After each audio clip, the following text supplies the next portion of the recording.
Good to have you with us on this Monday edition, Ed Schultz News and Commentary, fresh off of CPAC. I have thoroughly enjoyed reading some of the hit pieces because of my appearance at CPAC. Let me give you full disclosure. They didn't pay me anything. I didn't ask for anything. And, well, actually, I did ask to go to it, and I'll explain that in a moment. Well, I don't know what this fascination is with liberals in this country now, that I'm some kind of a target, that some little dirtbag on Politicus USA wrote that I'm a fake liberal. Okay, no, I'm for universal health care, which is very progressive, and I have a wife with cancer to prove it, you little bastard. Now, let's get to the chase. CPAC. I have a philosophy that it's important to talk to the other side. And doing the news on RT America, we interview both liberals and conservatives. And by the way, anybody that I've ever interviewed on my news show on RT America, they've never complained. They've always wanted to come back. They've been treated professionally. I have developed a pretty good friendship with the people at CPAC because I want to know where they're heading with their direction, with their conservative movement.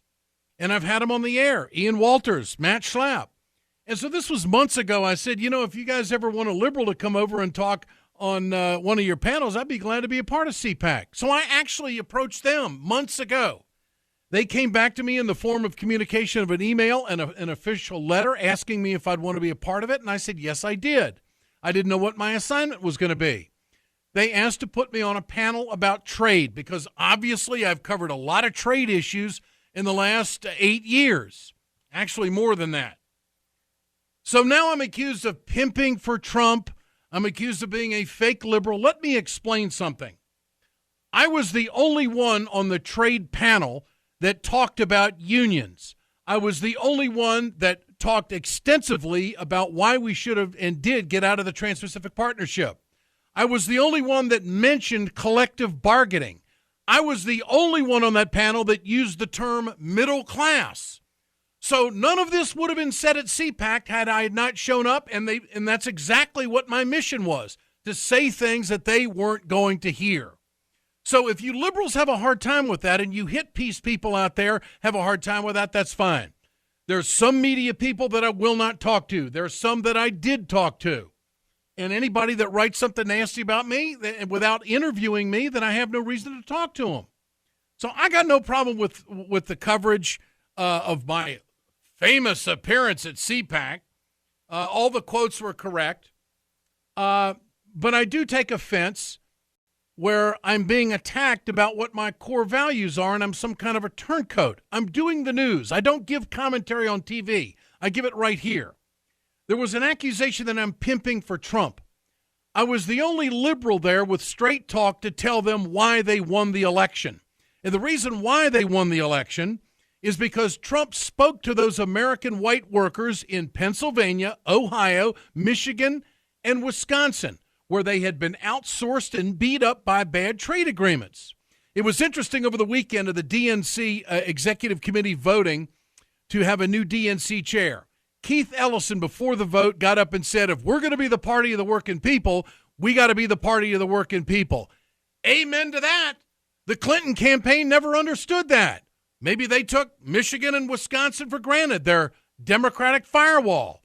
Trump came along, gave them a different vernacular, something else to think about, said he'd tear up the trade agreement, start over, and give them a better shot, and they believed him. That's what happened. So I'm a turncoat? Bullshit on that. And I take offense to it. No one has fought for union rights or workers' rights more than I have in any portion of the media. I have been an advocate for universal health care for years. I was the one that went after the Trans-Pacific Partnership big time before anybody else because I knew it was going to gut American jobs. And Trump was smart enough to figure it out. He outflanked the Democrats, won some key battleground states, took some Democratic states from them, and now look what we're living with. President Trump. And so here we go. I mean, the Democrats are so confused they don't even know which way they want to go. They go back to Tom Perez, who's a nice guy. What does Perez say right away? Well, he wants to make Keith Ellison a vocal point of what they're trying to do when it comes to grassroots movements. Look, the Democrats are splintered right now. There's a lot of people that are upset that Ellison didn't get it. He was a Bernie Sanders-endorsed candidate. What does this say about Bernie's power within the party? I don't know. There's a lot of things that are going to have to be shaken out. Tomorrow night, the president's going to speak to the country. He's going to talk about a military budget that's going to be increased by 10%. For what? Who are we invading? Who's coming after us? Are we not fighting ISIS properly? Are we going to do military intervention other places around the world? The president said we weren't going to do that. So there's a lot of things that have to play out here. But know this, that you get the straight talk from me, and a lot of these commentaries that have been written about my appearance at CPAC have nothing to do with my political leanings, nor where my heart is in politics in this country. Now, when I go on the news, I give both sides of the story. I don't know why people are having a hard time with that. I don't do talk radio anymore because I got sick of talking to people. I didn't want to do a 3-hour radio show. I do want to point this out.